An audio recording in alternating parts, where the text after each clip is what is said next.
साथियों नमस्कार। देखिएगा आज का क्वेश्चन क्या है। √7 माइनस √5, √5 माइनस √3, √9 माइनस √7 और √11 माइनस √9 में से सबसे बड़ी संख्या कौन सी है। यानी यहाँ पे जो भी व्यंजक दिया गया है उसमें से सबसे बड़ी संख्या का हमें पहचान करना है। इस तरह से जो क्वेश्चन आपका पूछा जाता है वह प्लस के फॉर्म में भी पूछा जाता है और माइनस के फॉर्म में भी। यहाँ पे आपका माइनस के फॉर्म में दिया है। जब माइनस के फॉर्म में दिया जाएगा तो इसके पदों के बीच का अंतर समान होगा। जैसे यहाँ पे देखिए 7 और 5 में कितना का अंतर, 2 का। 5 और 3 में कितना का अंतर, 2 का।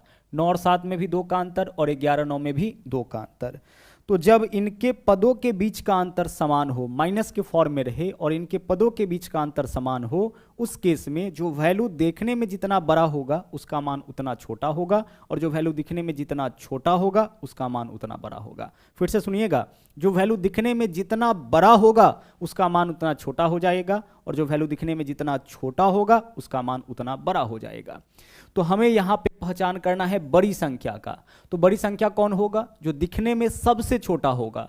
तो इन चारों व्यंजक में सबसे छोटा कौन दिख रहा है? √5 माइनस √3। यानी इन चारों व्यंजक में सबसे बड़ा संख्या जो होगा वह आपका यही √5 माइनस √3 हो जाएगा। माइनस रहने पर अगर पदों के बीच का अंतर समान है उस केस में जो वैल्यू दिखने में बड़ा होगा उसका मान छोटा होगा और जो वैल्यू दिखने में छोटा होगा उसका मान बड़ा होगा। हमें बड़ी संख्या को पहचानना था, तो बड़ी संख्या कौन होगा? जो सबसे छोटा दिख रहा होगा। तो सबसे छोटा यही दिख रहा है, तो यही आपका सबसे बड़ा हो जाएगा।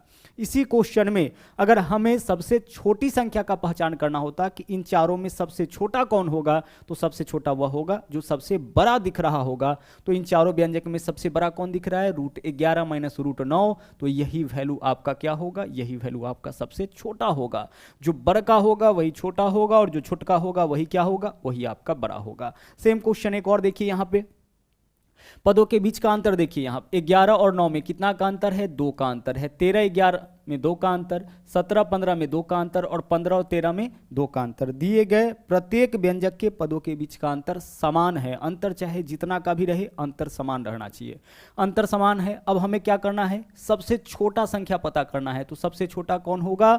जो सबसे बड़ा दिख रहा होगा। तो सबसे बड़ा कौन दिख रहा है? देख लीजिए यहाँ पे √17 माइनस √15, यही सबसे बड़ा दिख रहा है। तो जो सबसे बड़ा दिखेगा वही आपका सबसे छोटा हो जाएगा। तो विकल्प ए जो है वह आपका इस क्वेश्चन का सही आंसर हो जाएगा। माइनस के केस में क्या होता है? उल्टा हो जाता है। जो सबसे बड़ा दिखेगा वही छोटा होगा और जो सबसे छोटा दिखेगा वही बड़ा होगा। मोस्ट इंपॉर्टेंट यह आपका क्वेश्चन है। आगे चलिए, अब इस तरीके का जो क्वेश्चन है वो आपका प्लस के फॉर्म में भी पूछा जाता है।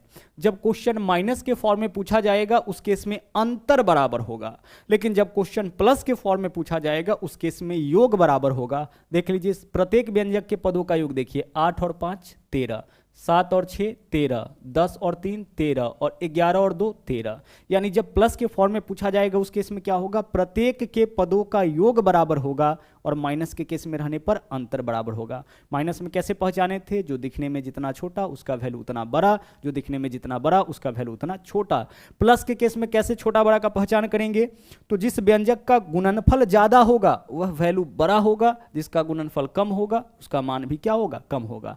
तो गुना करिए, इसका गुणनफल देखिए कितना हो जाएगा? 8 पंचे हो जाएगा 40। इस व्यंजक का गुणनफल 40, 7 छके कितना होगा? 42 हो जाएगा। उसी तरह से 10 या 30 और 11 दूना 22। देख लीजिए किसका गुणनफल सबसे ज्यादा है?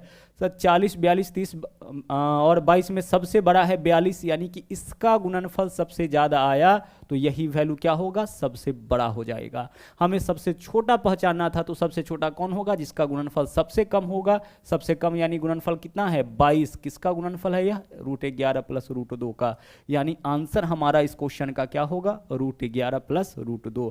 प्लस के केस में रहने पर तो कोई दिक्कत ही नहीं है, योगफल क्या रहेगा? बराबर रहेगा। और जब योगफल बराबर हो तो जिसका गुणनफल ज्यादा होगा वह व्यंजक बड़ा होगा, जिसका गुणनफल कम होगा वह व्यंजक छोटा होगा।